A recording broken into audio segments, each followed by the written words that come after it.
ரொம்ப நாள் கழிச்சு ஆக்டர் பிரசாந்த் அந்தகன் படம் மூலமா கம்பேக் கொடுத்திருக்காரு. ஸோ பாலிவுட்ல 2018ல அந்தாதுன் படம் ரிலீஸ் ஆச்சு. ஒரிஜினல் வெர்ஷன் அடிபொலி ஹிட். அந்த படத்துடைய ரீமேக் தான் அந்தகன். படம் எப்படி இருக்கு அப்படிங்கறத ரிவ்யூல பார்க்கலாம்.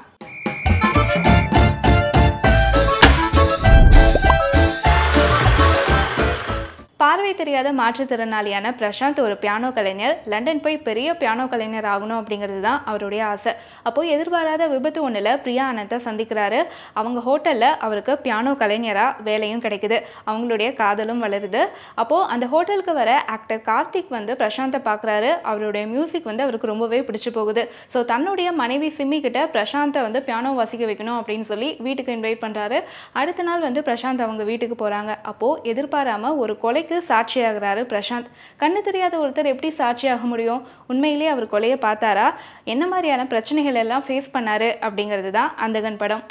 ஆக்டர் பிரசாந்தோடைய கம்பேக் படம் இது அப்படின்னே சொல்லலாம். ஸோ படத்தில் கண்ணு தெரியுமா தெரியாதா அப்படிங்கிற சஸ்பென்ஸை கீப் அப் பண்ணுறது, கடைசி வரைக்கும் நடக்கிற கலைபரத்தை சமாளிக்கிறது, கிடைக்கிற கேப்லலாம் காமெடி சிக்ஸஸ் அடிக்கிறது அப்படின்னு சொல்லிட்டு இந்த கதை முழுசுமே தன்னுடைய ஷோல்டரில் இருக்குது அப்படிங்கிறத புரிஞ்சுக்கிட்டு கரெக்டாக டெலிவரி பண்ணியிருக்காரு. பிரசாந்துக்கு உண்மையிலேயே பியானோ வாசிக்க தெரியும் அப்படிங்கிறதால ஸோ அந்த போர்ஷன்லாம் ரொம்பவே அழகாக சிங்க் ஆகுது. பல படங்களில் நம்ம பார்த்து ரசித்த எவர்கிரீன் ஜோடி பிரசாந்த் சிம்ரன் சொல்லலாம். ஸோ இந்த படத்தில் அவங்க ஒரு டாம் அண்ட் ஜெரியாக இருந்திருக்காங்க. யாருக்குமே பயப்படாம ரொம்ப போல்டா வில்லத்தனமா மிரட்டுற கேரக்டர் சிம்ரனுக்கு அது அட்டகாசமா பண்ணியிருக்காங்க.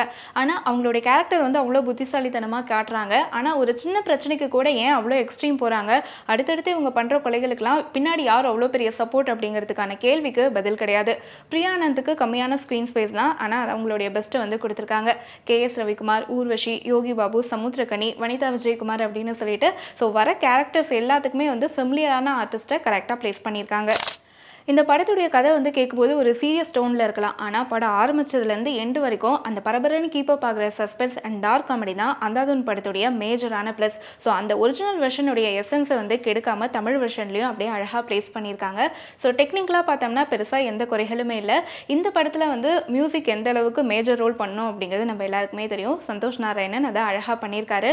குறிப்பாக ஆக்டர் கார்த்திக் இந்த படத்தில் ஆக்டராகவே வராரு. ஸோ அவருடைய எவர்கிரீன் சாங்ஸ்லாம் ரொம்ப அழகாக ப்ளேஸ் பண்ணியிருக்காங்க. படத்துடைய ஆரம்பத்தில் வர பப் சாங்கும் கேட்டதும் பிடிக்கிற ரகம். ஓகே, படத்தில் மைனஸே இல்லையா அப்படின்னு சொல்லி கேட்டோம்னா கண்டிப்பாக இருக்குது. ஒரு நார்மல் பர்சனே கொலையை பார்த்தாங்க அப்படின்னா நமக்கு எதுக்கு இந்த பிரச்சனை அப்படின்னு சொல்லி விலகி போகணும் அப்படின்னு தான் நினைப்பாங்க.